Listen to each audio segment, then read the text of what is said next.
Hello, so this is how to sharpen your knives. A sharp knife is a fast knife, and a dull knife is an accident waiting to happen.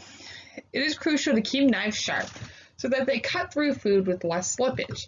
Dull knives are dangerous because a dull blade requires more force to do the job, and so has a higher chance of slipping and missing the mark. Plus, poorly cut food will not cook properly. A sharp knife will produce food that is evenly cut and therefore will cook at an even rate. We'll show you how to sharpen kitchen knives. It's one of the easiest ways to instantly improve your cooking. How to tell if your knife is sharp enough? Put the blade to the paper test. Even the best knives will dull over time with regular use. To determine if your knife needs sharpening, put it to the paper test. Hold a folded but not creased sheet of newspaper by one end. You can also use a single sheet of basic printer or /copy paper.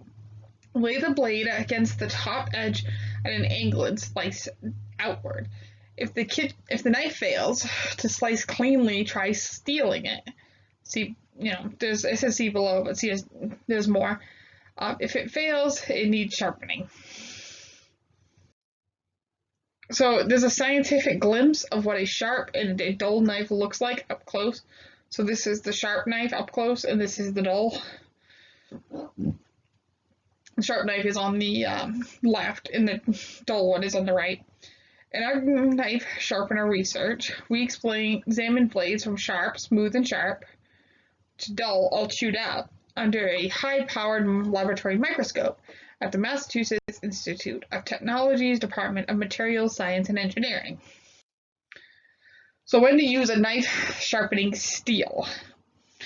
A so-called sharpening steel, the metal rod sold with most knife sets, doesn't really sharpen a knife, but rather it hones the edge of a slightly dulled blade. Sweeping the blade along a steel realigns the edge.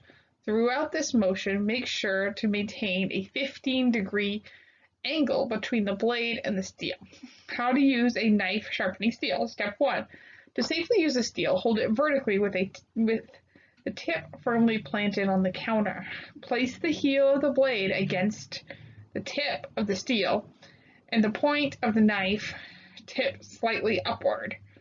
Hold the blade at a 15-degree angle away from the steel.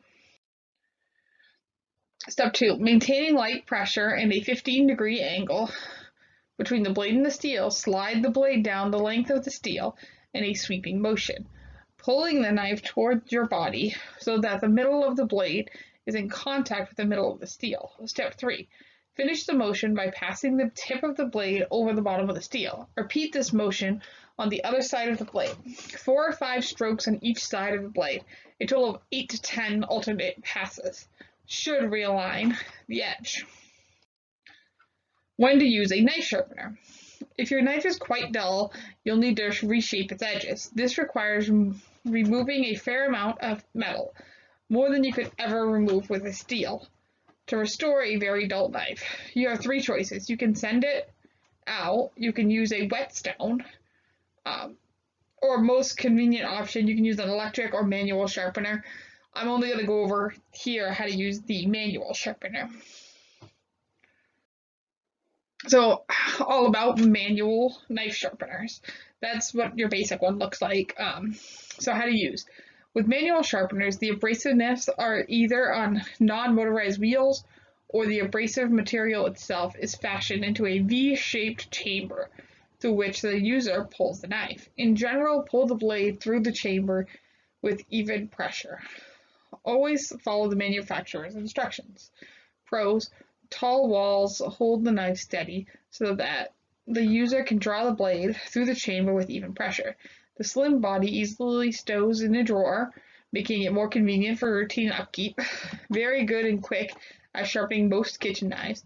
Able to sharpen blades that feature a full bolster and very inexpensive. Cons: even the best manual sharpener can't repair extensive damage to a blade, like removing notches. So that's it for this video. Thank you for listening.